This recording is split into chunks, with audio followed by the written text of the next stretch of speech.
চলি অহা সৎভক্তিৰ এনে এক ধাৰাবাহিকতা ঋষি মুনি ত্ৰিদেৱেও যাৰ সম্ভেদ নাপালে ভক্তিটো সকলোৱেই কৰে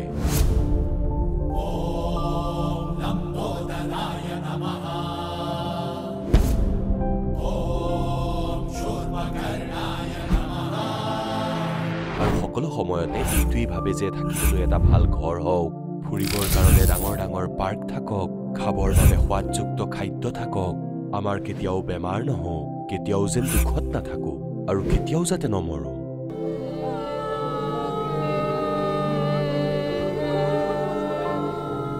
সকলো সময়তে যেন ফূৰ্তিত থাকো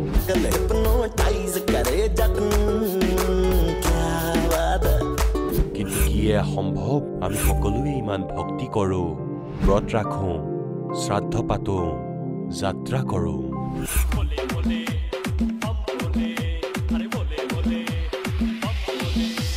মন্দিৰলৈ গৈ মূৰ্তি পূজা কৰো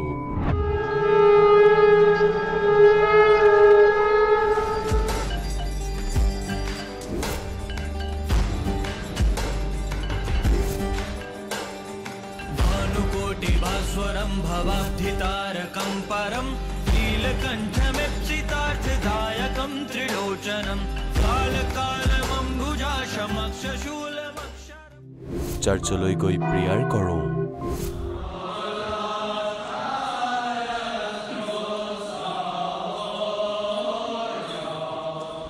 মছজিদলৈ গৈ নামাজ আদা কৰো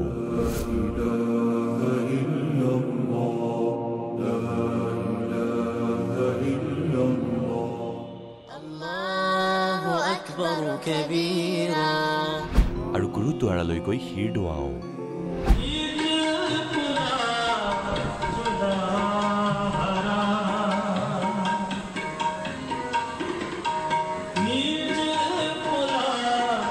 তথাপিও দুখত কিয় আছো কিন্তু আপোনালোকে জানেনে সেয়া কি ভক্তি যি ভক্তিয়ে মীৰাক বিহৰ পৰা বচাইছিলে ধ্ৰুৱ আৰু প্ৰহ্লাদৰ ৰক্ষা কৰিছিলে অন্ধক দৃষ্টি আৰু কলাক শ্ৰৱণ শক্তি দিছিলে গৰীক প্ৰাণ দিলে দুখীসকলক সুখী জীৱন দিলে মৃতজনক জীৱন দান দিলে আৰু দুৰাৰোগ্য বেমাৰ দূৰ কৰিলে পৰিস্থিতি ভয়ানক পৰিস্থিতি তাৰমানে অকল এটা পৰিস্থিতিয়ে নহয় একদম মানে এইটো সুইচাইড টেন্ডেন্সিৰ নিচিনা পৰ্যায়ত মই আছিলোঁ মোৰ হাজবেণ্ডৰ বহুত ডাঙৰ হাৰ্ট এটেক হৈছিল তেওঁ একেবাৰে মৃত্যুৰ মুখৰ পৰা ঘূৰি আহিছে বুলি ক'ব লাগিব আগত যিটো ভয় আছিলে মই আগতে ঘৰৰ পৰা ওলাব নোৱাৰিছিলোঁ যে মই ক'ৰবাত কি যদি মৰি যাম নেকি বা খুব দুৰ্বল হৈ যাওঁ কিন্তু এতিয়া পৰমাত্মাৰ দীক্ষা লোৱাৰ পাছত প্ৰকৃত ভগৱান পোৱাৰ পাছত এতিয়া এনেকুৱা এটা মানে শৰীৰৰ বল পাইছোঁ যে বিন্দাছ ঘূৰি ফুৰিছোঁ কিন্তু কোনো ধৰণৰ অসুবিধা হোৱা নাই আজিলৈকে ঔষধ নোখোৱাকৈ সন্ত ৰামপালজী মহাৰাজৰ চৰণ অহাৰ পিছত মই একদম মেডিচিন খোৱা বন্ধ কৰিলোঁ মেডিচিন নোখোৱাকৈ অকল দীক্ষা লোৱাতে মই সুস্থ হ'লোঁ মই আগতে নিচা কৰিছিলোঁ মই আৰ্মিত থাকোঁতে বহুত নিচা কৰিছিলোঁ আমি আৰ্মি পাৰ্চনটো নিচা কৰে চবে কিন্তু ময়ো নিচা কৰিছিলোঁ কিন্তু যেতিয়া তত্ত্বদৰ্শী সন্ত ৰামপাল চৰণ আহিলোঁ তাৰপিছত এই নিচাবিলাক নিজে নিজে ঠিক হৈ গ'ল সন্ত ৰামপালজী মহাৰাজৰ ওচৰত অহাৰ দিনাখনৰ পৰাই মই লাভ পাইছিলোঁ মন্ত্ৰ দিছিল সেই মন্ত্ৰ 2-3 বাৰ টান দিয়াৰ লগে লগে চাটকৈ আপোনাৰ কাল নোহোৱা হৈ গ'ল এতিয়া মই ভাবিছিলোঁ যে গুৰু মহাজনে সত্য কথা কৈছে এই পৃথিৱীত তেওঁ বাহিৰে আৰু কোনো নাই গতিকে আমি মানুহ হয় আমি শুদ্ধ জীৱ হয় আমি তেওঁৰ চৰণলৈ গৈ আমি আত্মা কল্যাণ কৰিব লাগে পূজ্য ৰামপালজী গুৰুদেৱৰ চৰণত অহাৰ পিছত লাভ বুলি ক'বলৈ গ'লে মোৰতো চাগে এসপ্তাহটো কৈ শেষ কৰিব নোৱাৰিম ইমানেই লাভ পাইছোঁ মই এতিয়া গম পাইছোঁ বাস্তৱত সেইটো সঁচা কথাই কৈছিলে যিকেইজনে কৈছিলে কাৰণ মোৰ লগত সেইটো 100% মই প্ৰমাণ পাইছোঁ মানৱ জীৱনৰ যে মুখ্য উদ্দেশ্য পৰমাত্মা প্ৰাপ্তি সেই কথাটো আমি সদগুৰু ৰামপালজী মহাৰাজৰ পৰাই গম পাইছোঁ ভক্তি সকলোৱেই কৰে কিন্তু উপৰোক্ত লাভ কেৱল সৎভক্তিৰ পৰাই প্ৰাপ্ত হয় আজিও সৎভক্তি কৰি থকা হাজাৰ হাজাৰ লাখ লাখ মানুহৰ শাস্ত্ৰ অনুকূল ভক্তিৰ লাভ প্ৰাপ্ত হৈ আছে আহক জানো এনেকুৱাই লাখ লাখ শ্ৰদ্ধালুৰ মাজৰ এজন সৎভক্তি কৰা এই শ্ৰদ্ধালুজনৰ অনুভৱ নমস্কাৰ ছাৰ নমস্কাৰ ছাৰ ছাৰ কি নাম আপোনাৰ বিষ্ণুপুতা বিষ্ণু আপুনি ক'ৰ পৰা আহিছে মই ওড়িশাৰ কলং ডিষ্ট্ৰিক্টৰ সন্ত ৰামপালদেৱ মহাৰাজৰ পৰা নাম দীক্ষা আপুনি কেতিয়া ল'লে 2 নৱেম্বৰ 2020 লৈছিলোঁ জম্মুত লৈছিলোঁ সন্ত ৰামপালদেৱ মহাৰাজৰ পৰা নাম দীক্ষা লোৱাৰ আগতে আপুনি কি ভক্তি সাধনা কৰিছিল? ইয়াৰ আগতে মই ব্ৰহ্মা বিষ্ণু মহেশ্বৰ শিৱদেৱ সকলোবোৰ দেৱ দেৱীক পূজা কৰিছিলোঁ। সকলোকে মানিছিলোঁ, বিশেষকৈ শিৱদেৱক। প্ৰত্যেক সোমবাৰে গৈ মন্দিৰত গৈ পানী ইত্যাদি অৰ্পণ কৰিছিলোঁ। আৰু ইয়াৰ মাজতে মই ওম শান্তিলৈও গৈছিলোঁ। ওম শান্তিলৈ গৈ পাঠ ইত্যাদিও কৰিছিলোঁ। ইমান পূজা কৰাৰ পিছতো ক'তোৱেই মই সকাহ নাপালোঁ।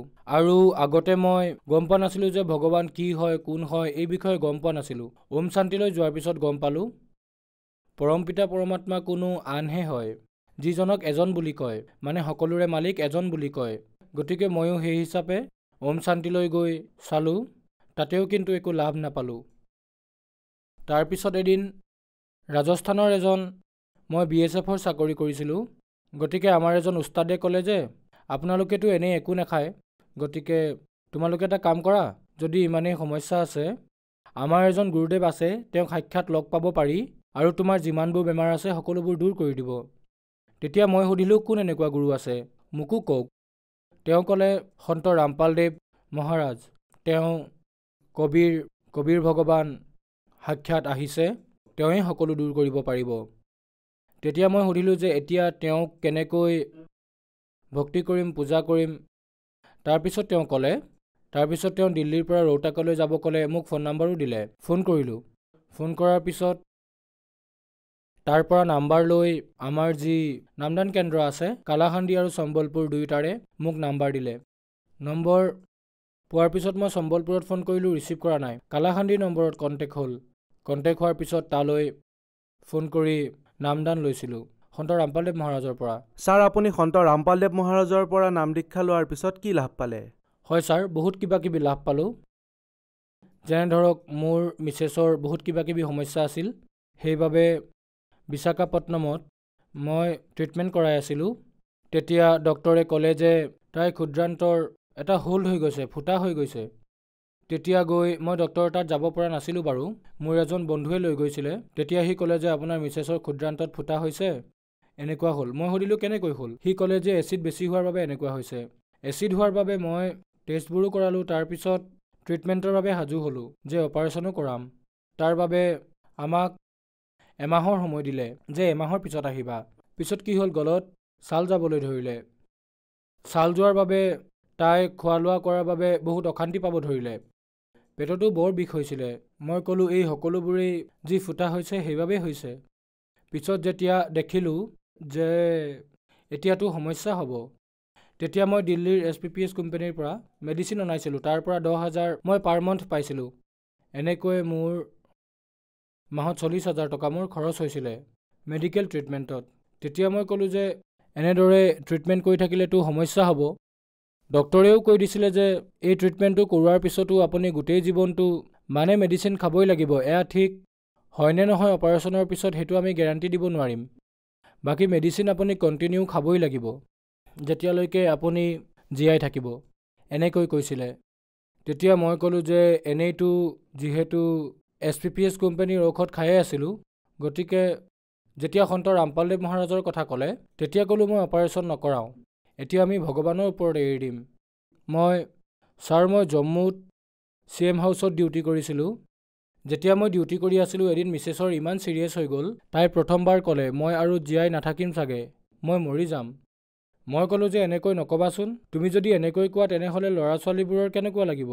ময়ো ইয়াত ডিউটি কৰি আছোঁ, এনেকৈ পটককৈ যাব নোৱাৰিম, কাৰণ চেণ্ট্ৰেল গভৰ্ণমেণ্টৰ আৰ্মি চাকৰি, দিগদাৰ হৈ যায়। গতিকে তাৰ পৰা মই কমাণ্ডেণ্টক কথাটো ক'লোঁ যে এনেকুৱা কথা, যে মোৰ মিছেছ বহুত ছিৰিয়াছ, মোক এতিয়া উৰিষ্যালৈ মোক ট্ৰান্সফাৰ কৰি দিয়ক। তাৰপিছত মোক উৰিষ্যালৈ পঠিয়াই দিয়া হ'ল। উৰিষ্যালৈ অহাৰ পিছত মই মিছেছক ক'লোঁ এতিয়া কি কৰিবা?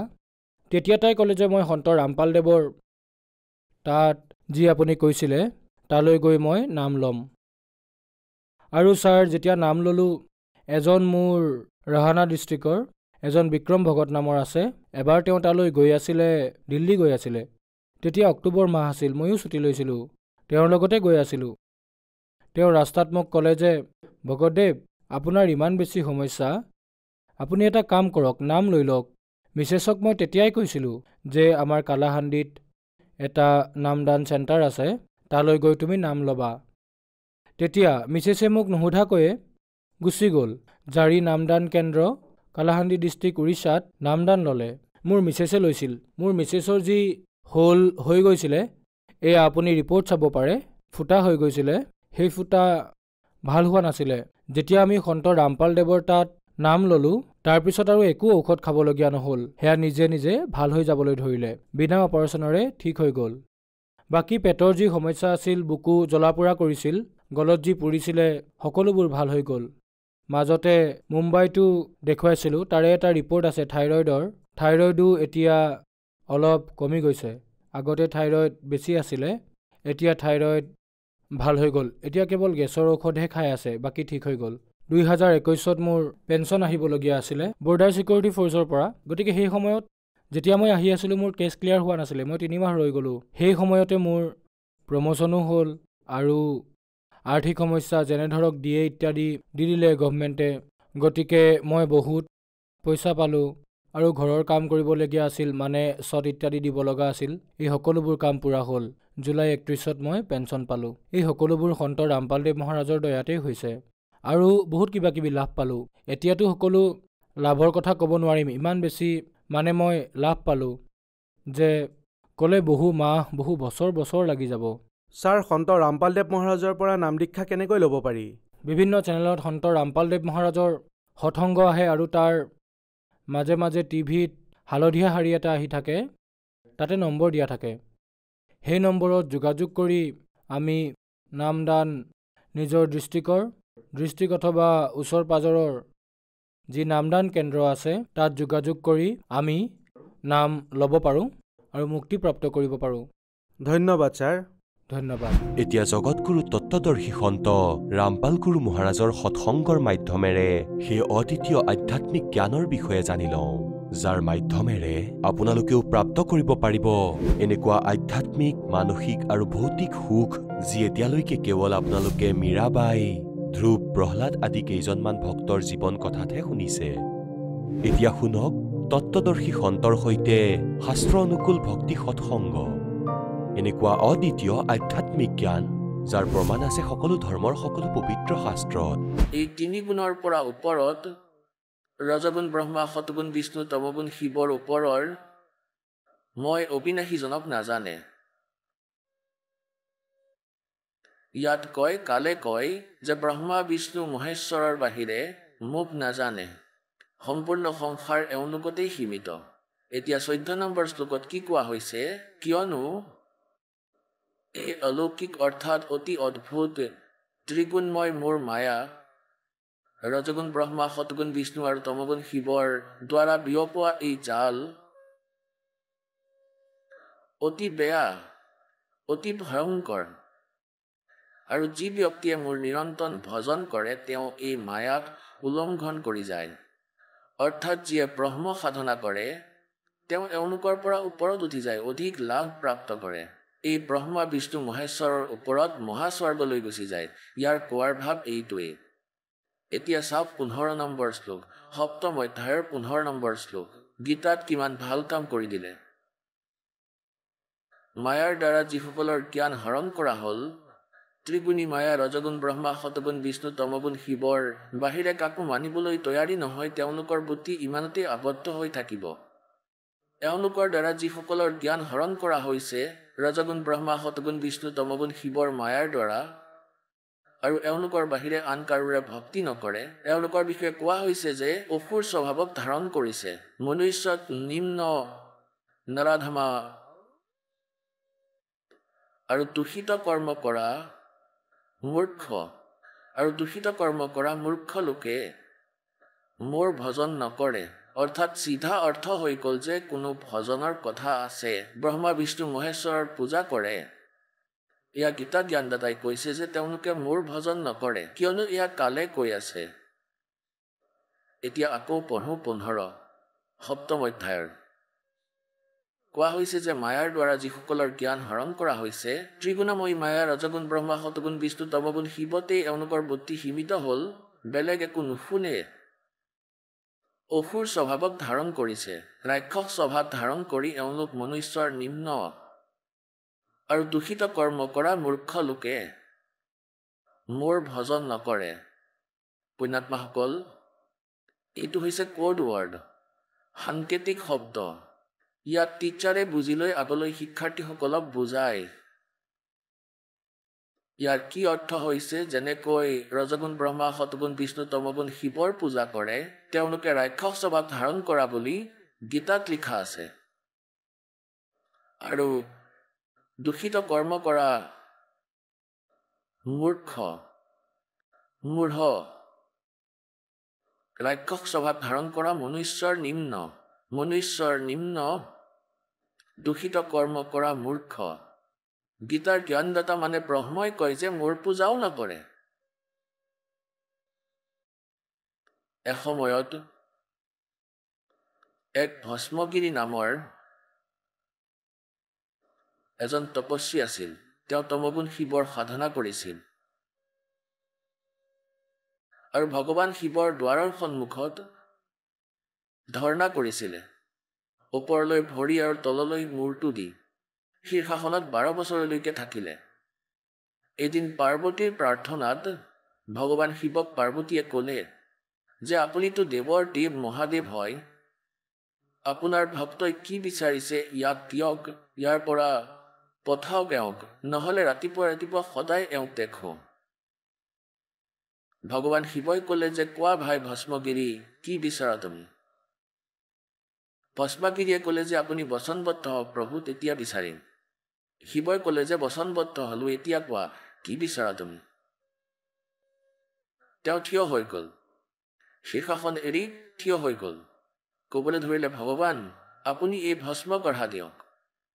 ভগৱান শিৱৰ লগত এটা ভস্ম কঢ়া আছিল, হাতত পিন্ধি ৰাখিছিলে আৰু কাৰোবাৰ ফালে এনেকৈ মূৰত লগাই এনেকৈ ভস্ম বুলি কৈ দিলে তেওঁ ভস্ম হৈ গৈছিলে। ইয়াৰ বিষয়ে ভালকৈয়ে জানিছিলে ভস্মগিৰিয়ে। এতিয়া তেওঁ কিয় তপস্যা কৰিছিল ভগৱান শিৱৰ? যে পাৰ্বতীক মই পত্নী বনাম, ভস্ম কঢ়া লৈ শিৱক মাৰিম। যেতিয়াই ভগৱান শিৱই কঢ়া উলিয়াই দিলে আৰু ক'লে যে লোৱা পুত্ৰ, ভগৱান শিৱই এনেকৈ ভাবিছিলে যে জংঘলত থাকে, অসুৰৰ পৰা নিজৰ সুৰক্ষাৰ কাৰণে লৈছে চাগে। ভগৱান শিৱই এয়া জনা নাছিলে যে এয়া তেওঁৰ শত্ৰু হয়, ভক্ত নহয়। হাতলৈ কঢ়া অহাৰ লগে লগেই ক'লে যে শংকৰ সাৱধান, তোমাক মাৰিম, পাৰ্বতীক পত্নী বনাম। এতিয়া যেতিয়াই মনোভাৱ সলনি হোৱা দেখিলে ভগৱান শংকৰে, তমগুণ শংকৰে আৰু নিজৰ পূজাৰীৰ পৰা ভগৱান শিৱই তাৰ পৰা আকৌ আঁতৰি গ'ল। এশৰ বেগেৰে পলাই গুচি গ'ল, দৌৰিব ধৰিলে। পিছে পিছে ভস্মগিৰি, আগে আগে ভগৱান, পাছে পূজাৰী, আগে ভগৱান। আৰু ফাৰ ওলাই আছে তাতে। এতিয়া কোৱা হয় পাছত বিষ্ণু ৰূপত পৰমাত্মা আহিল, পাৰ্বতী ৰূপত, আৰু তেওঁ ক'লে যে ভস্মগিৰি ৰ'বা, কিয় পলাই আছা? তুমি মোৰ বাবেইতো এয়া প্ৰয়ত্ন কৰি আছা, লৈ যোৱা। ক'লে যে প্ৰথমতে মোক এইটো কাম কৰিবলৈ দিয়া, পাছত ৰখিম। ভস্মগিৰিয়ে কয় যে প্ৰথমতে শংকৰক মাৰি লওঁ, তাৰ পাছত কথা পাতিম তোমাৰ লগত। তেতিয়া ভগৱান ৰূপী পাৰ্বতীয়ে, ভগৱানে ক'লে যে চোৱা, তোমাৰ লগত ভস্ম কঢ়া আছে, তেওঁ তোমাৰ ওচৰলৈ ক'ত আহিব পাৰিব? আৰু তুমি আহা, মোৰ লগত বহি কিছু কথা পাতিম। তেওঁ ৰৈ গ'ল। ৰৈ যোৱাত তেওঁ ক'বলৈ ধৰিলে যে মোক ডান্স কৰি দেখুওৱা। ভস্মগিৰিয়ে ক'লে যে মই সাধু, ভক্ত, তপস্যা কৰা মানুহ, মই ডান্স কৰিব নাজানো। তেতিয়া ক'লে যে ডান্স কৰিতো দেখুৱাবই লাগিব, তেতিয়াহে মই প্ৰসন্ন হ'ম। কোৱাৰ পিছত তেওঁ কৰিবলৈ ধৰিলে ডান্স। মই কৈছোঁ এনেকৈ কৰা, এনেকৈ কৰা। এনেদৰে কৰি যিখন হাতত কঢ়া আছিল সেইখন মূৰৰ ওপৰত ৰখুৱালে, আৰু ওপৰ কৰা, আৰু কৰা। যেতিয়া ওপৰত ল'লে তেতিয়া ক'লে ভস্ম। পাছত ভস্মগিৰি মৰি গ'ল, ভস্ম হৈ গ'ল। পাছত তাত ভস্মাসুৰ বুলি কোৱা হ'ল। আকৌ বিষ্ণু ৰূপ ধাৰণ কৰি ভগৱান তাত পালেগৈ য'ত শংকৰ এক্সপ্ৰেছ হৈ দৌৰি আছিলে। তাতে গৈ থিয় হৈ গ'ল আৰু ক'লে যে ৰ'বা ভোলেনাথ, ৰৈ যোৱা, তাতেই ৰৈ যোৱা। আৰু যেতিয়া দেখিলে বিষ্ণুদেৱ তেতিয়া ক'লে পলোৱা, পলোৱা, পলোৱা। তেতিয়া সুধিলে কিয়, ক'লৈ পলাই আছা? তেতিয়া তেওঁ ক'লে যে ভস্মগিৰিয়ে মোক এনেদৰে ঠগিলে। তেতিয়া ভগৱান বিষ্ণুৰ ৰূপত পৰমাত্মা আছিল সেয়া, পূৰ্ণ ব্ৰহ্মই আহি ৰক্ষা কৰিছিল তেওঁ। ক'বলৈ ধৰিলে যে চোৱা মই তেওঁক মাৰিলোঁ, এয়া তোমাৰ ভস্ম কৰা ধৰা। এওঁৰতো ভয়ংকৰ ৰূপ, বিশালকায় ৰূপ আছিল, এনেকৈ কেনেকৈ দি দিলেগৈ এই কাঢ়াটো। তেতিয়া আকৌ উভতি আহি ক'লে যে এয়া ছাই পৰি আছে। তেতিয়া ভগৱান শিৱৰ কলিজা শান্ত হ'ল আৰু আমি এওঁলোকক ভগৱান মানো। আৰু এই কথা আমি সদায় পঢ়োঁ যে ভগৱান ভস্মগিৰিৰ আগত পলাই গৈছিলে। শংকৰ যদি অবিনাশী হ'লহেঁতেন, অজৰ অমৰ হ'লহেঁতেন, তেন্তে ক'লেহেঁতেন ভাই কি কৰিবি। যেনেকৈ কবিৰ পৰমাত্মাক এনেকৈ কাটিছিলে, 50 টুকুৰা কৰিছিলে, সেই শেষ টকীয়ে কৰিছিলে আৰু লগে লগে থিয় হৈ গৈছিলে ভগৱান সন্মুখত আৰু বহুত বহুত যাতনা দিছিলে। গংগাত ডুবাই দিছিলে, কিন্তু মালিকক বাহিৰত ৰৈ থকা পালে। এতিয়া পুণ্যাত্মাসকল, এয়া তমগুণৰ পূজাৰীক অসুৰ কোৱা হ'ল, ভস্মাগিৰি নহয় ভস্মাসুৰ কোৱা হ'ল। আৰু ৰাৱণে তপ কৰিছিলে, সাধনা ভক্তি কৰিছিলে এইজন তমগুণ ভগৱান শিৱ শংকৰৰ। আৰু নিজৰে অৰ্থাৎ পৰস্ত্ৰীক উঠাই অনা মহাপাপ আছিল, ঘোৰ পাপ আছিল, অবলা নাৰীক বলপূৰ্বকভাৱে উঠাই অনা। আৰু আকৌ সেয়া ভগৱানৰ শিৱৰ ককায়েকৰ পত্নী অৰ্থাৎ বিষ্ণুৰ পত্নী, যি মাৰ তুল্য হয়, আৰু শিৱৰ পূজাৰীয়ে সীতাক উঠাই লৈ গ'ল, ক্ৰোধকুব্ধ কৰিলে, ৰাক্ষস কোৱা হ'ল আৰু কুকুৰৰ দৰে মৰিলে। আৰু ৰজগুণৰ অৰ্থাৎ ব্ৰহ্মাজীৰ পূজাৰী আছিল হিৰণ্যকশিপু। এতিয়া তেওঁ কি পাপ কৰিছিলে, পুত্ৰৰ শত্ৰু হৈ পৰিলে, অসুৰ কোৱা হ'ল, আৰু তেনেদৰেই তেওঁ অন্ত হ'ল। এতিয়া বৈষ্ণৱ, বিষ্ণুৰ পূজাৰী যি শতগুণৰ হয়, বৈষ্ণৱ কোৱা হয়। এসময়ত কুম্ভৰ মেলা লাগিল হৰিদ্বাৰত। তাতে সকলোৱে গংগাৰ ঘাটত গা ধুবলৈ, প্ৰবি ল'বলৈ যায়। গিৰি, পুৰী, নাগা, বৈষ্ণৱ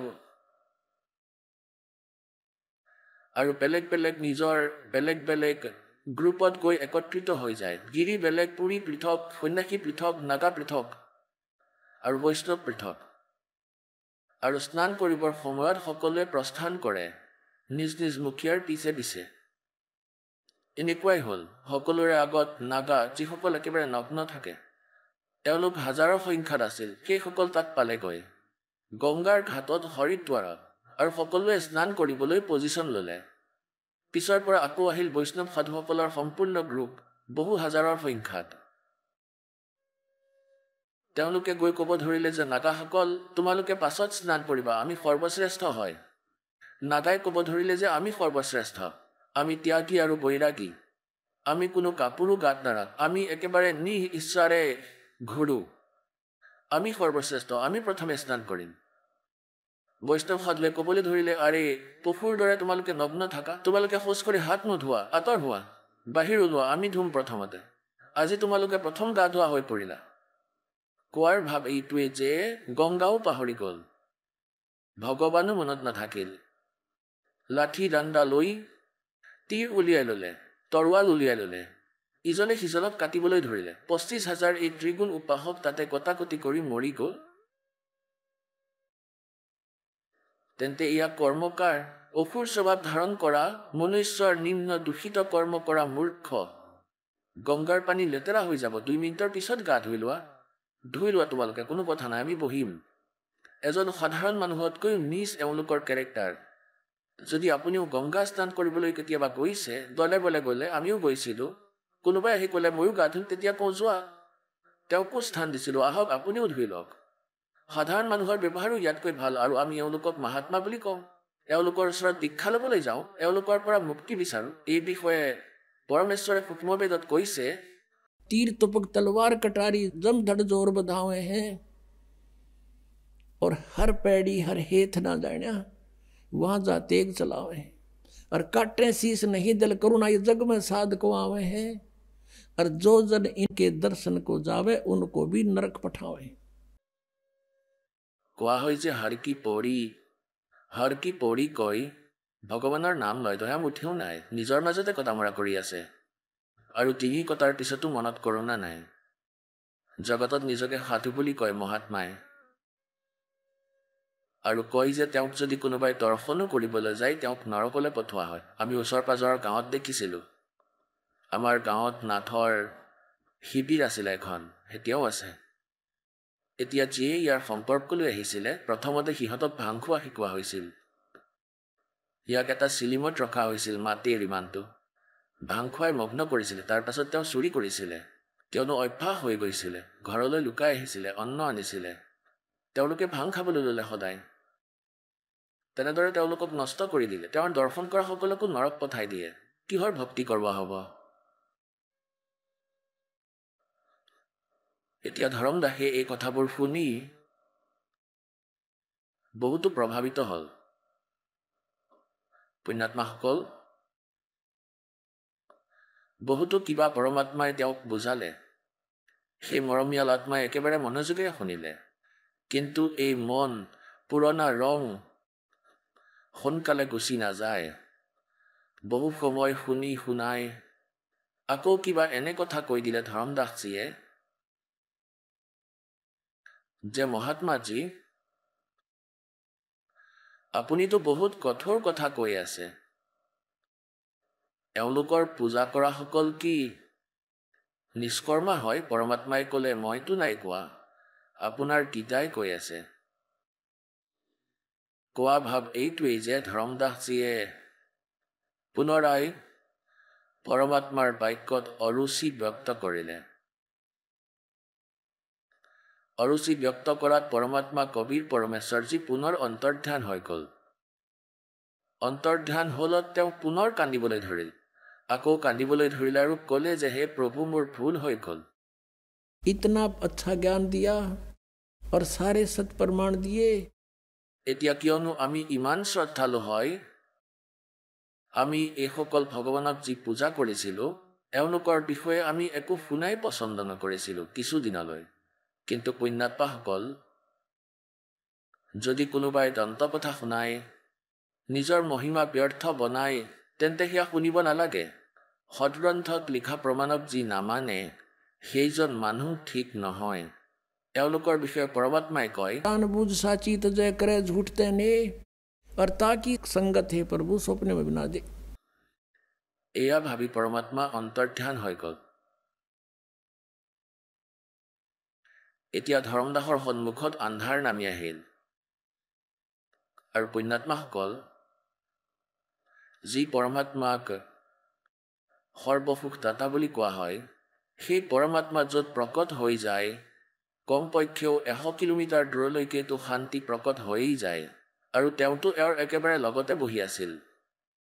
যেনেকৈ কাৰোবাৰ হাতত গৰম পানী অথবা চাহ পৰি গ'লে তাত কিমান যন্ত্ৰণা হয়, আৰু তাৰ ওপৰত বৰফৰ টুকুৰা এটা ৰাখিলে কেনে অনুভৱ হয় যে ইয়াৰ ওপৰত একোৱেই নাই, শান্ত হৈ পৰে। এনে দশা হয় ভগৱান যেতিয়া তেওঁৰ ওচৰত থাকে। তেওঁৰ সিমানেই শান্তি লাগিছিলে। পৰমাত্মা আঁতৰ হোৱাৰ মাত্ৰই সি আকৌ যন্ত্ৰণা। যেনেকৈ ৰৈ ৰৈ ইফাল সিফালৰ কথা, এয়াহে সেয়াহে এনেকুৱা কৰি দিওঁ, এয়া জুই হয়, সকলোৰে ভিতৰত চলি আছে, প্ৰাণী নিজৰ নিজৰ জুইত। এতিয়া সেই উপলব্ধি তেওঁৰ যি আনন্দ হৈ আছিলে, সেয়া শেষ হৈ গ'ল। আৰু যি জ্ঞান তেওঁ পালে সেয়া প্ৰমাণিত। আৰু তথাপিও তেওঁ নিজৰ ভাগ্যত কান্দি আছে যে মই কেনেকুৱা দুষ্ট, মই ভগৱানক হেৰাই পেলালোঁ। এতিয়া আকৌ কান্দিব ধৰিলে। অৱশেষত ত্যাগ কৰিলে, উভতি যাব ধৰিলে নিজৰ ঘৰৰ ফালে। আৰু কি কোৱা হয়, পৰমাত্মাৰ বাণীত লিখা আছে, तावा रोवत धर्मनि नागर, कहाँ गए मेरे सुख के सागर। अधिक वियोग हुआ हमसे ती, जैसे निर्धन की लुटगी खेती। कल्प करे और मन में रोवे, दसों दिशा को वो मग जोवे। এতিয়া কান্দি আছিলে। ক'লে, সেই ভগৱান, बेग में लो करूँ अपघाता, अब ना जीऊँ सुनो विधाता। এতিয়া ধৰমদাসজীয়ে এনেকৈ চালে যে ভগৱান মোৰ পিছফালেতো নাই, ওপৰত আকাশততো ক'তো দেখা পোৱা নাই। कहते कल्प करे और मन में रोवे, दसों दिशा को वो मग जोवे। চাৰিওফালে চাই আছে, 10 দিশত, ওপৰ ফালে তল ফালে। और कहता बेग में लो करूँ अपघाता, मैं ना जीऊँ सुनो विधाता। হে পৰমাত্মা সোনকালে দৰ্শন দি দিয়ক, এতিয়া মই আৰু জীয়াই নাথাকিম, আত্মহত্যা কৰিম। কান্দি কান্দি ঘৰ আহি পালে। তেওঁৰ ঘৈণীয়েকে ভাবিলে ভগতে কিয় কান্দি আছে, কিবা হ'ল এওঁৰ, একো ক'ব পৰা নাই, ইমান বেয়া ধৰণে কান্দি আছে। ক'ৰ পৰা? মথুৰাৰ পৰা কান্দি আছে। বান্ধৱগড় আহি পালে এমপিত, 800 কিলোমিটাৰ। 2 দিন 3 দিন যাবলৈ লাগিছিলে হয়তো। খোজকাঢ়ি গৈছিল সেই সময়ত, কোনো বাহন নাছিলে আৰু শ্ৰদ্ধালু আছিলে, খোজকাঢ়িয়ে গৈছিলে। তেওঁৰ পত্নীৰ নাম আছিল আমনি দেৱী, ডাঙৰ ধৰ্মাত্মা আছিল। কিন্তু কেতিয়াবা কেতিয়াবা তেওঁ ভগতৰ লগত কিছু দান ধৰ্মৰ বিষয়ত কিছু কৃপণতা কৰিছিলে। তেতিয়া তেওঁ ভাবিলে যে ভগতে কিয় কান্দি আছে, উভতি কিয় আহিলে? তেওঁৰতো এমাহৰ কাৰণে টুৰ প্ৰগ্ৰেম আছিল, 7 দিনতে আহিলে। তেওঁ ভাবিলে বিষয়টো কি, আৰু তেওঁৰ মুখৰ ফালে চাই আছিলে। তেওঁ ইমান বেয়াকৈ কান্দি আছিলে যেনেকৈ কোনো বালকৰ মা দেউতা দুয়োটাই ঢুকালে, সেই বালকে কান্দে ইমান বেয়া ধৰণেৰে, মাটিৰ ওপৰত এনেকৈ বাগৰি আৰু বহুত বেয়াকৈ কান্দি আছে। তেওঁ ভাবিলে এওঁৰ কি হ'ল, ইমান সোনকালে কেনেকৈ আহিলে?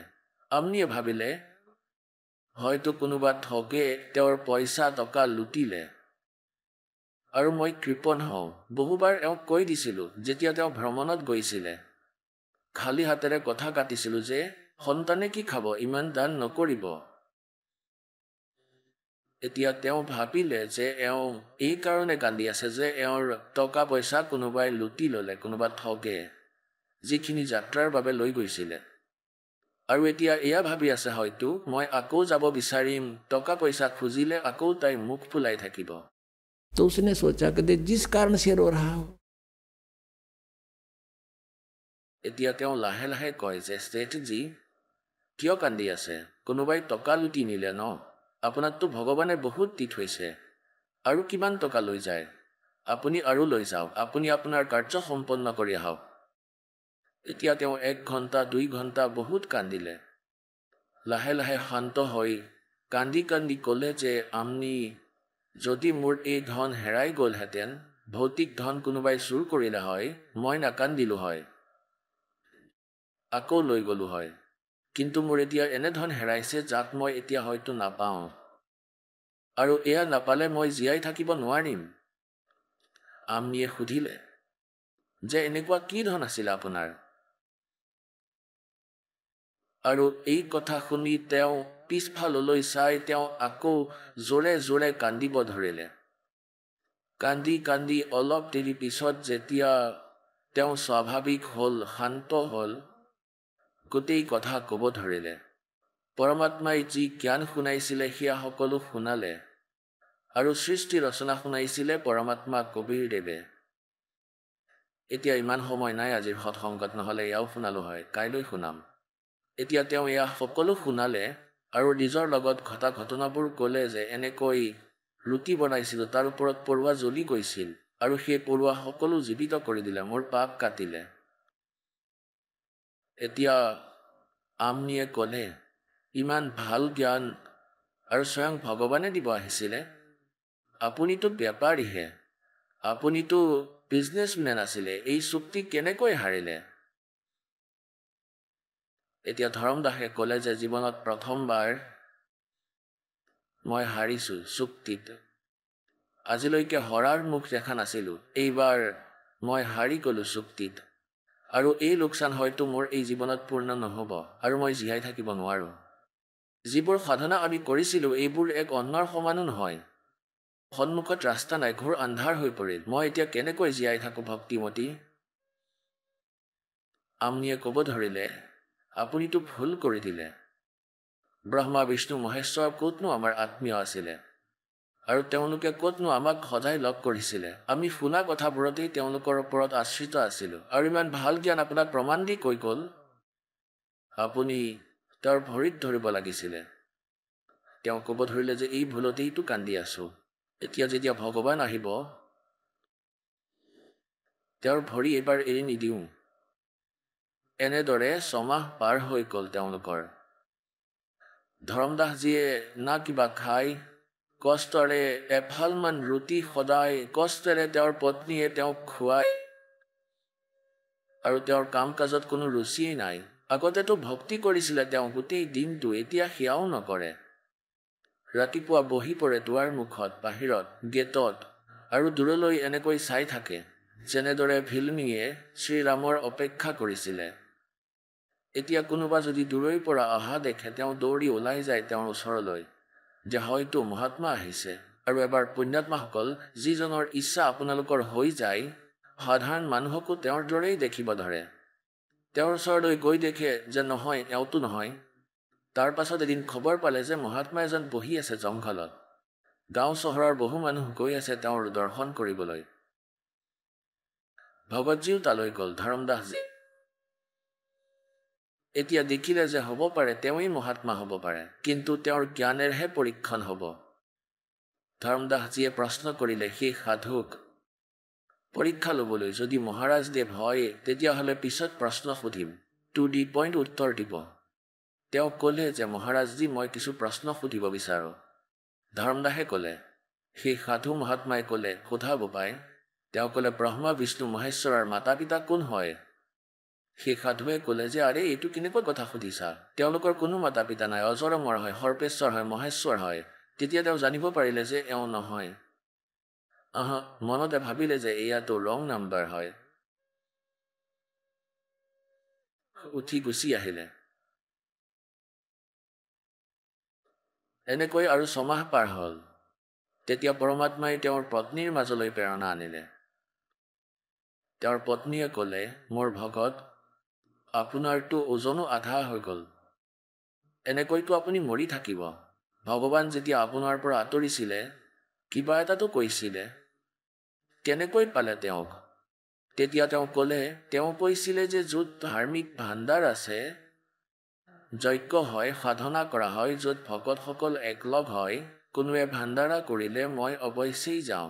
আৰু তেওঁলোকৰ সৈতে জ্ঞান চৰ্চা কৰিছিলে পৰমাত্মাই, যেনেকৈ ঋগ্বেদ মণ্ডল নম্বৰ 9 আৰু সূক্ত নম্বৰ 86 মন্ত্ৰ 26-27 পঢ়িছোঁ যে সেই পৰমাত্মা আমাৰ যজ্ঞত, ধাৰ্মিক যজ্ঞত বিদ্যুতৰ দৰে অধিক গতিশীল পদাৰ্থৰ দৰে আহি প্ৰাপ্ত হয়, গুপ্ত ৰূপত আহি বহি যায়।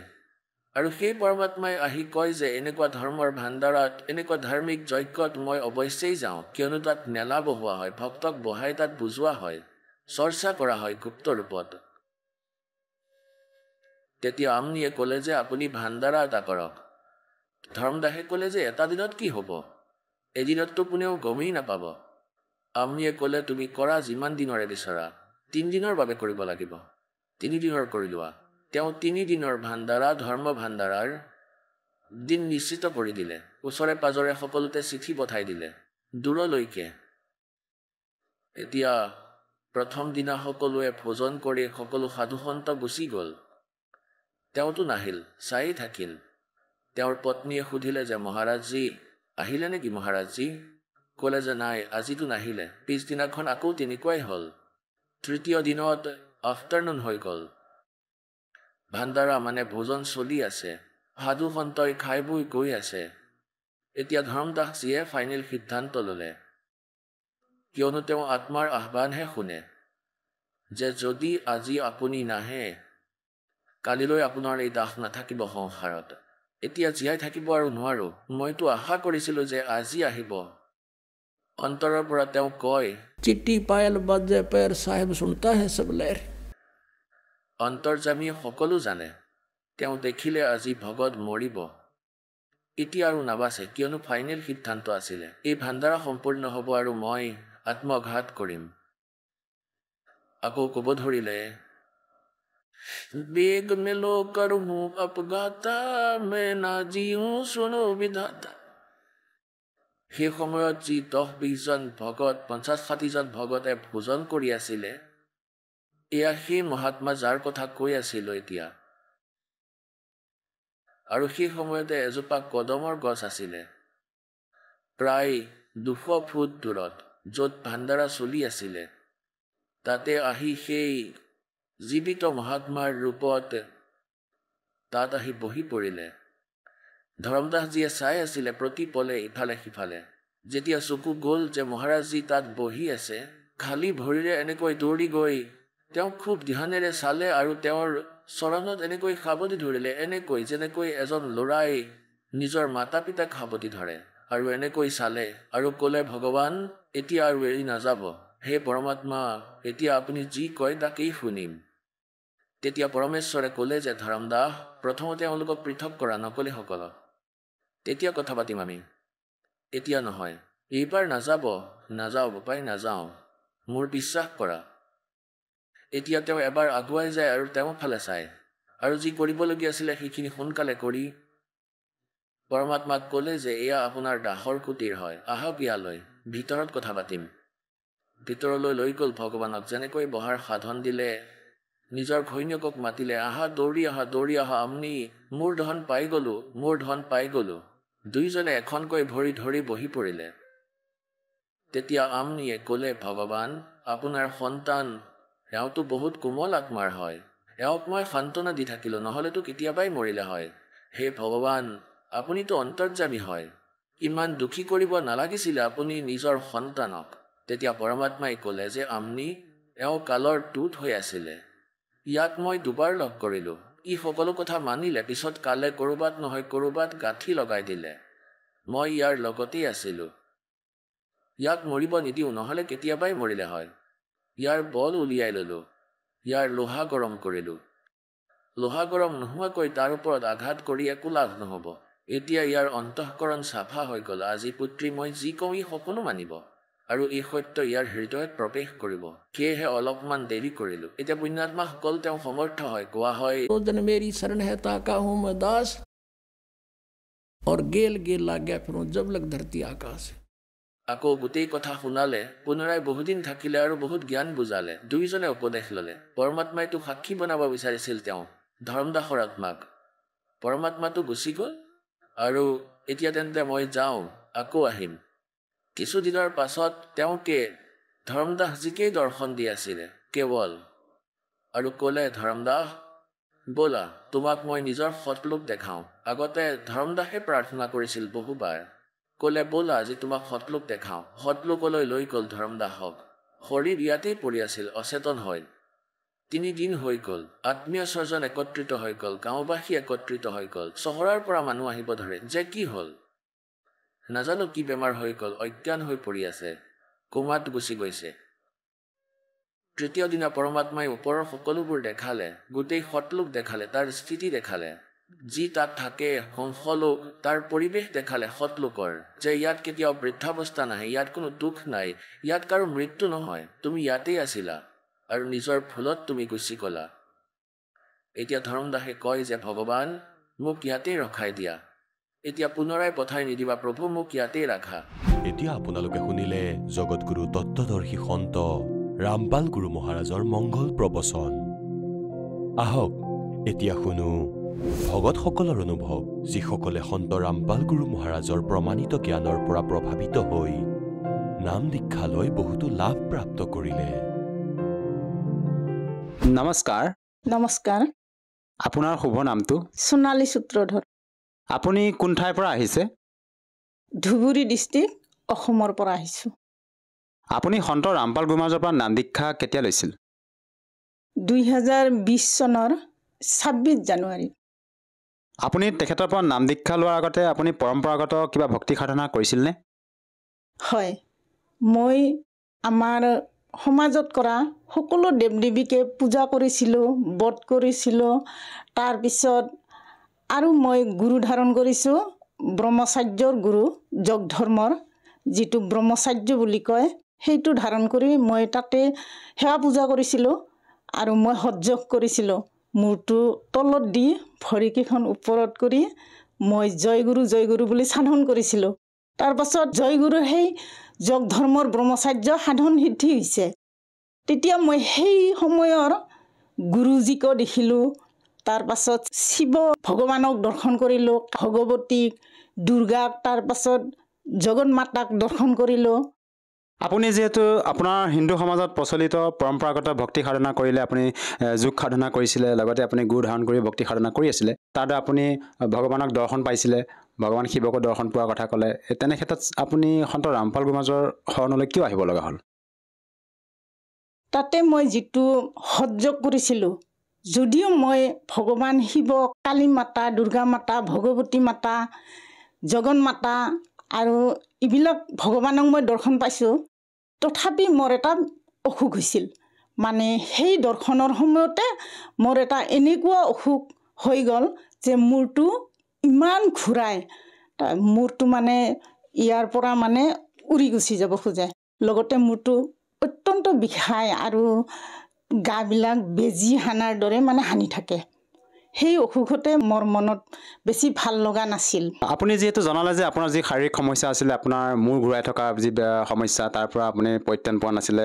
সেই সাধনা কৰি থকাৰ পিছতো আপোনাৰ সিদ্ধি অহাৰ পিছতো আপুনি কোনো ধৰণৰ মানে পৰিত্ৰাণ পোৱা নাছিলে শাৰীৰিকভাৱে এইটো এটা আচৰিত কথা আপুনি পূৰ্বতে ইমান সাধনা কৰি আছিলে আপোনাৰ সিদ্ধি শক্তি থকাৰ পিছতো আপুনি শাৰীৰিকভাৱে অসুস্থ আছিলে আৰু আপুনি বৰ্তমান যি সন্ত ৰামপাল গোমাজৰ শৰণলৈ আহিলে তেখেতৰ পৰা নাম দীক্ষা লোৱাৰ পিছত আপোনাৰ যিবিলাক সমস্যা আছিলে সেই সমস্যাবিলাক দূৰ হ'লনে হয় মোৰ যিটো আগত যিটো মই গুৰুৰ চৰণত থাকি যিটো মই সহ্য সাধনা কৰিছিলোঁ সেই সাধনাত যদিও মোৰ সিদ্ধি হৈছিল আৰু বেলেগ বেলেগ বেমাৰহে উৎপত্তি হৈছিল আৰু লগতে ভূত প্ৰেত ইত্যাদি লাগি থাকে তাৰপাছত ইয়াতে মোৰ মানে লাভ হৈছে বেমাৰটো গুচি গ'ল মূৰ ঘূৰণিটো নাইকিয়া হ'ল মূৰৰ বিষটো নাইকিয়া হ'ল পেটৰ বিষ আছিল ইটোও নাইকিয়া হ'ল তাৰপিছত গাত বেজি হানাৰ দৰে কৰি থাকে ইটোও মোৰ নাইকিয়া হ'ল লগতে আমাৰ ভকতজীৰ বিভিন্ন ধৰণৰ বেমাৰ আছিল যেনে গলাটো মানে মাত ওলোৱা নাছিল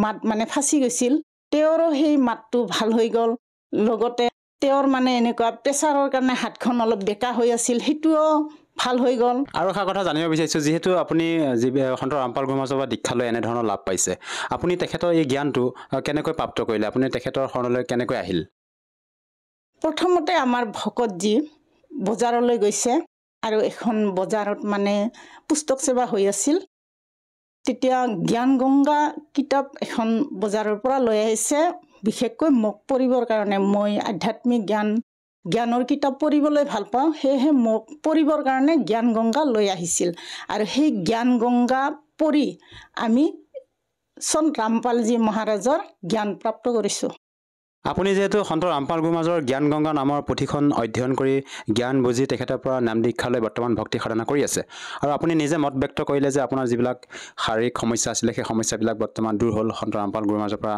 নাম দীক্ষা লোৱাৰ পিছতে আৰু এটা আচৰিত কথা যিহেতু আপোনাৰ যিবিলাক সমস্যা আছিলে শাৰীৰিকভাৱে যিবিলাক আপোনাৰ সমস্যা আপুনি মত ব্যক্ত কৰিছে তাৰ বাবে আপুনি ডক্টৰৰ কাষলৈ যাব লাগিছিল ডক্টৰৰ কাষলৈ যোৱা হ'লে হয়তো আপোনাৰ সেই ডক্টৰৰ চিকিৎসাৰ দ্বাৰা নিশ্চয় ঠিক হ'ল হয় যিহেতু আমাৰ বৰ্তমান সময়ত আধুনিকতাৰ যুগ চিকিৎসা পদ্ধতি উন্নত হৈছে আপুনি ডক্টৰৰ কাষলৈ গৈছিলনে হয় ডক্টৰৰ ওচৰলৈ গৈছিলোঁ কিন্তু ঔষধ খাই থকাৰ সময়ত অলপমান ভাল লাগে আৰু কিছুদিন পাছতে একেই বেমাৰ হয় মানে ডক্টৰৰ পৰা কোনো মানে ভাল নাপালোঁ লগতে মানে যিটো মানে আমি আমাৰ জগতৰ নিয়মমতে আমি কবিৰাজ ধৰোঁ ক'ৰবাত জ্যোতিষীৰ ওচৰত যাওঁ এনেকৈ যোৱাতে তেওঁলোকে কয় বোলে কালী মাতাৰ দোষ শিৱ ঠাকুৰৰ দোষ মনসাৰ দোষ ঘৰত সাপ সোমায় সাপ ওলায় তাৰ পাছত ক'লা ক'লা বতাহ হাৱা দেখা পাওঁ তাতে বোলে ভূতৰ দোষ প্ৰেতৰ দোষ শ্মশানকালীৰ দোষ এইটো পূজা কৰিব লাগে মানে পাঠা বলি দিব লাগে ছাগল বলি দিব লাগে হালে হালে পাঠা বলি দিছিল মোৰ দেউতাই আমাৰ বাবে মোৰ ভণ্টিৰ বাবে আমাৰ অসুখ হৈছিল তেতিয়া মানে কোনো ফলাফল মানে ভাল পোৱা নাছিলোঁ অলপমান ভাল লাগে আৰু পিছত আৰু একেই বেমাৰ হৈ থাকে এই বেমাৰটো ভাল হোৱা নাছিল যেহেতু আপুনি ডক্টৰ চিকিৎসা কৰিছিলে আৰু লগতে আপুনি কবিৰাজৰ কাষলৈ গৈছিলে আপোনাৰ পৰিয়ালৰ লোকসকলে আপোনাৰ এই বলি বিধানো কৰিছিলে আপোনালোকৰ এই সমস্যাবিলাকৰ পৰা পৰিত্ৰাণ পাবৰ কাৰণে আৰু এটা আচৰিত কথা আপোনালোকে অসমৰ পৰা তেখেতৰ পৰা নাম দীক্ষা লৈ বৰ্তমান আচৰিত ধৰণে লাভ পাবলৈ সক্ষম হৈছে এইটো আচলতে কেনেকৈ সম্ভৱ এজন সন্তৰ পৰা নাম দীক্ষা লোৱাৰ পিছতে আপুনি এনেধৰণৰ লাভ পাইছে এইটো হৈছে সৎভক্তি মানে শাস্ত্ৰ অনুকূল সাধনা যিটো আমাৰ সন্ত ৰামপালজী মহাৰাজে দিয়ে তেওঁ শাস্ত্ৰ বিধিমতে শাস্ত্ৰ অনুকূল মতে তেওঁৰ মন্ত্ৰবিলাক দিয়ে আৰু সেই মন্ত্ৰ জপ কৰি আমাৰ সকলো বেমাৰ বা দুখ দুৰ্গতিবিলাক দূৰ হৈছে আৰু তেখেতে কোনখন শাস্ত্ৰৰ আধাৰত আপোনালোকক ভক্তি বিধি প্ৰদান কৰে সন্ত ৰামপাল গুৰু মহাৰাজে 4 বেদ গীতা 6 শাস্ত্ৰ 18 পুৰাণ কুৰাণ বাইবেল এইবিলাকৰ পৰা জ্ঞান প্ৰদান কৰে আৰু আমি শুনিছোঁ যে তেখেতৰ পৰা নাম দীক্ষা লোৱাৰ পিছতে বহু লোকে মানে নিচাও ত্যাগ কৰিব পাৰে এইটো কিমান দূৰ সত্য কথাষাৰ যে সঁচাকৈ সন্ত ৰামপাল গুৰু মহাৰাজৰ পৰা নাম দীক্ষা লৈ নিচা ত্যাগ কৰিব পাৰিনে হয় এইটো 100% সঁচা কাৰণ আমাৰ ভকত যি নিচা কৰিছিল সাধা খাইছিল মানে চিগাৰেট খাইছিল তাৰপাছত তামোল ইমান বেছিকৈ পাণ তামোল খাইছিল যাৰ কাৰণে গলাটো ফাঁচি গৈছিল মাছ মাংস খাইছিল যিদিনাৰ পৰা এই আমাৰ সন্ত ৰামপালজী মহাৰাজৰ জ্ঞান গংগা কিতাপখন আমি চাইছোঁ পঢ়িছোঁ তেতিয়াৰ পৰা তেওঁ মানে নিচা ত্যাগ কৰিবলৈ বাধ্য হ'ল তেতিয়াৰ পৰাই ত্যাগ কৰিছে নাম দীক্ষা লোৱাই নাই তেতিয়াই ত্যাগ কৰিছে আৰু নাম দীক্ষা লোৱাৰ পাছত সম্পূৰ্ণভাৱে ত্যাগ কৰিছে তেওঁ নিচা কৰা নাই চিগাৰেট খোৱা নাই চাদা খোৱা নাই তামোল খোৱা নাই আৰু গলাও ভাল হৈ গ'ল বেমাৰো ভাল হৈ গ'ল আৰু ইয়াৰ উপৰিও আপুনি পাৰিবাৰিকভাৱে অন্য কিবা লাভ পাইছেনে সন্ত ৰামপাল গুৰু মহাৰাজৰ পৰা দীক্ষা লোৱাৰ পিছত হয় মই বহুত লাভ পাইছোঁ এনেকুৱা যে কিছুমান চমৎকাৰ আছে যেতিয়া মই আমাৰ ভকতজী আগত দীক্ষা লৈছে 6 মাহমান আগত তাৰপাছত যেতিয়া মই জগতৰ পূজা কৰি আছিলোঁ দেৱ দেৱী পূজা তেতিয়া ভকতজীয়ে মানে ফটো থৈছিল সেই ফটো মানে মই ফটো মোৰ পূজাত এনেকুৱা পোহৰ দিয়ে নহয় যেনে বাহিৰৰ পৰা আইনা সূৰ্যৰ ফালে আইনা ধৰিলে যেনেকৈ ভিতৰত ঘৰৰ ভিতৰত পোহৰ সোমাই যায় ঠিক এনেকৈ যায় মই ক'ৰ পৰা পোহৰ আহে তাৰপাছত এই ফটোখন মই বাৰে বাৰে ওলোটাই থৈছিলোঁ ওলোটাই থোৱাৰ পাছতো কেনেকৈ বতাহ আহি ফট কৰি আৰু সন্মুখত আহি মানে পোহৰ দিয়ে তাৰপাছত মোৰ এইটো বহুত চিন্তা হৈ গ'ল ইয়াৰ কেইদিনমান পাছত মোক দীক্ষা ল'ব কৈছে মই নলওঁ মোৰ ধৰ্ম আছে ব্ৰহ্মচাৰ্য আছে তেনেকুৱা কৈছিলোঁ দীক্ষা আপোনাক কোনে ল'ব কৈছিলে দীক্ষা আমাৰ ভকতজী কৈছে তাৰপাছত মই নলওঁ তাৰপাছত মোক এনেকুৱা এটা চমৎকাৰ দেখালে যে মই পৰমাত্মা সেই ৰামপালজী মহাৰাজক মই প্ৰশ্ন পুছিছিলোঁ বহু প্ৰশ্ন পুছিছিলোঁ মোৰ উত্তৰো দিছে আৰু এদিন কৈ দিল যে মই উত্তৰ নিদিওঁ আৰু তেতিয়াহ'লে মই দীক্ষা নলওঁ তেতিয়া আৰু কৈছে মোক প্ৰশ্ন সুধি থাক মই উত্তৰ দি থাকিম তাৰপাছত মই এনেকুৱা এটা চমৎকাৰ দেখিলোঁ যে সেই ৰামপালজী মহাৰাজৰ ৰূপত কবিৰ চাহেব এনেকৈ মোৰ সন্মুখত প্ৰকট হৈছে যেনে মই সন্মুখত মানে দেখা পাই আছোঁ আৰু মূৰত ইমান ডাঙৰ পোহৰ আছে নহয় হালধীয়া ঝকঝক কৰি পোহৰ আছে তেতিয়া মোৰ ভাৱ হ'ল যে এইটোতো সঁচাকৈ মানুহ নহয় এইটো ভগৱানে হয় তেতিয়া মই ভাবিলোঁ এইটোই দীক্ষা ল'ব লাগিব তাৰপাছত মোৰ ভকতজী কৈছে যে 4টা বজাতে আমি প্ৰাৰ্থনা কৰিব উঠিব লাগে মই অলপ দেৰি কৰিছিলোঁ 5টা বজাত উঠিছিলোঁ তাৰপাছত মই একো লাভ নাপাওঁ একো দেখা নাপাওঁ তাৰপাছত এদিন দুদিনমান মই উঠিলোঁ 4টা বজাত তাৰপাছত মই মালা গুণি থাকোঁতে মোৰ এনেকুৱা এটা চমৎকাৰ হৈ গ'ল মই মালাৰ মাজত হীৰাৰ টুকুৰা দেখা পাইছোঁ তাৰপাছত আৰু এটা দেখিছোঁ কি যে মোৰ মানে যিহেতু মোৰ মানে পূজা কৰা মই সোনকালে নুঠিছিলোঁ সেই মোৰ লাভ নিদিছিল তাৰপাছত যেতিয়া মই 4টা বজাত উঠি পূজা কৰিলোঁ তেতিয়া মোৰ মূল কমল মানে কেনেকৈ পদুম ফুল খোল খাই যায় মই এইটোও দেখা পালোঁ আপুনি শৰীৰ কমলৰ কথা কৈছেনে সেই পদুম ফুল যিটো আমাৰ গুৰুজীৰ প্ৰথম মন্ত্ৰত যিটো আমাৰ চেনেলবিলাকত পদুম ফুল থাকে সেইটো মানে মই দেখা পাই গৈছোঁ পদুম ফুলটো পাহি মিলিছে লগতে মই এদিন মানে মালা কৰি থাকোঁতে মোৰ ভাৱনাটো বেলেগত গ'ল কেনেকুৱা আমাৰ অলপ পইচা টকা কম আছে কিবা এটা কাম কৰিব লাগিব টকা পইচা উপাৰ্জনৰ কাৰণে এনেকৈ ভাৱ হৈ গ'ল তাৰপিছত গুৰুজীয়ে মোক সন্মুখত এনেকৈ দেখা দিলে যে চোতালৰ মাজতে এখন নদী হৈ গ'ল সেই নদীৰ ওপৰত এনেকুৱা এখন নাৱত মানে টুলুঙা নাওখন একদমবাৰে ভৰ্তি কৰি মানে গুৰুজীয়ে ভকতসকলক যিবিলাক মানে ভকতে মানে ভকত আৰু উদ্ধাৰ পাইছে 4 নাম প্ৰাপ্ত কৰাৰ পাছত ভকতসকলক মানে টুলুঙা নাৱত সতলকত লৈ গৈ গৈছে তেতিয়া মই মানে সপোন পোৱাৰ নিচিনা বহি থাকাতে সাৰ পাই গ'লোঁ এই সতলকত যাব মইহে পৰি ৰ'ম সেই তেতিয়া মোৰ আৰু এইটো এটা চমৎকাৰ দেখালে আৰু যি আপুনি পূৰ্বতে সন্ত ৰামপাল গুৰু মহাৰাজক দৰ্শন পোৱাৰ কথা কৈছে আপুনি সেয়া বাস্তৱত দেখিছিল নে সপোনত দেখিছিলে যেতিয়া আপুনি সাধনা কৰি আছিল মই যিমানবিলাক চমৎকাৰ দেখিছোঁ এইটো কেতিয়াও সপোন নহয়, এইটো বাস্তৱত মই দেখা পাওঁ। কাৰণ মই আগতে দেৱ দেৱী পূজা কৰাতে সন্মুখত মই দেৱ দেৱীবিলাকক দেখিছোঁ, ঠিক সেইদৰে সন্ত ৰামপালজী মহাৰাজকো মই তেনেকৈয়ে দেখিছোঁ। আৰু এটা আচৰিত কথা, যিহেতু আপোনালোকৰ গুৰু সন্ত ৰামপাল গুৰু মহাৰাজে দৰ্শন দিছে, বাস্তৱিকতে আপুনি দৰ্শন পাইছে, সঁচাকৈ এটা আচৰিত কথা। আমাৰ যিসকল দৰ্শকে আজি আপোনাক প্ৰত্যক্ষ কৰি আছে, আপুনি তেওঁলোকক কি বাৰ্তা দিব বিচাৰে, যিহেতু আপুনি সন্ত ৰামপাল গুৰু মহাৰাজৰ পৰা নাম দীক্ষা লোৱাৰ পিছতে শাৰীৰিকভাৱে হওক বা আৰ্থিকভাৱে হওক আপুনি বিভিন্ন প্ৰকাৰে লাভ পাইছে? আমি যে আমাক দৰ্শন দিব আহিছে সেইটোতো মানুহ হ'ব নোৱাৰে, সেইটো ভগৱান সত্যনাৰায়ণৰ অৱতাৰ হয়। আৰু লাভালাভ হিচাপে মই গীতাত 16 বছৰ বহিছোঁ। মানুহে গীতা পঢ়ে শুনে, কিন্তু সেইবিলাক মই ভাবিছোঁ এই গীতাৰ কথাবিলাক ক'ত পাম, কেনেকৈ পাম, ভগৱান ক'ত? কিন্তু তেতিয়া মোৰ জ্ঞান গংগা কিতাপখন পঢ়ি মোৰ চেতনা আহিছে যে সঁচাকৈ কৃষ্ণ আচল ভগৱান নহয়। কাৰণ মই শিৱ পূজা কৰিছিলোঁ, শিৱ ঠাকুৰো আচল ভগৱান নহয়।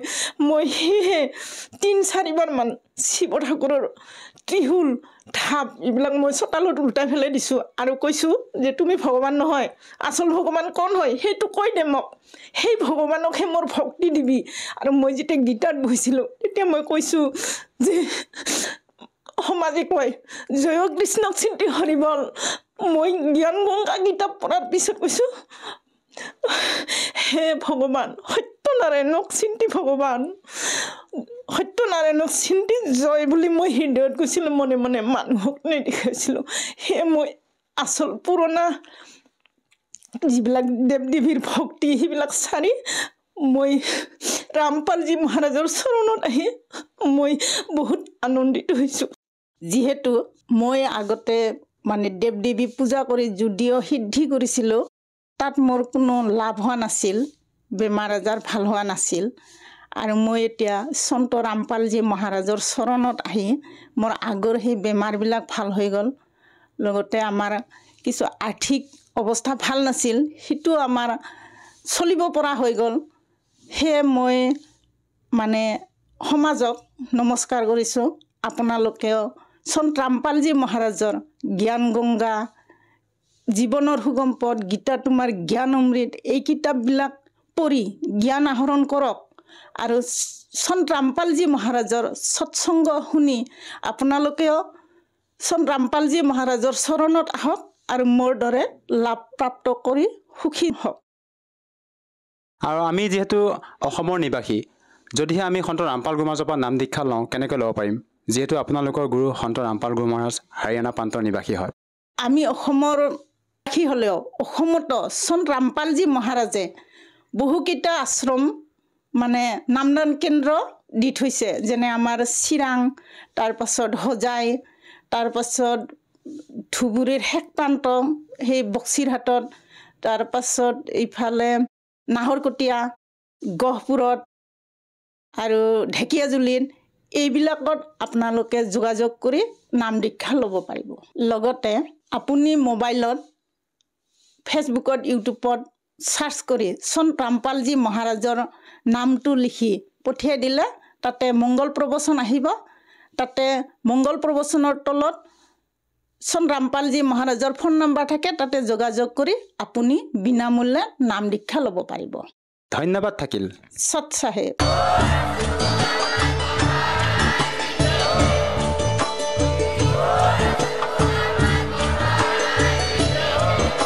আপুনি শুনি আছিলে জগতগুৰু তত্ত্বদৰ্শী সন্ত ৰামপাল গুৰু মহাৰাজৰ মংগল প্ৰবচন।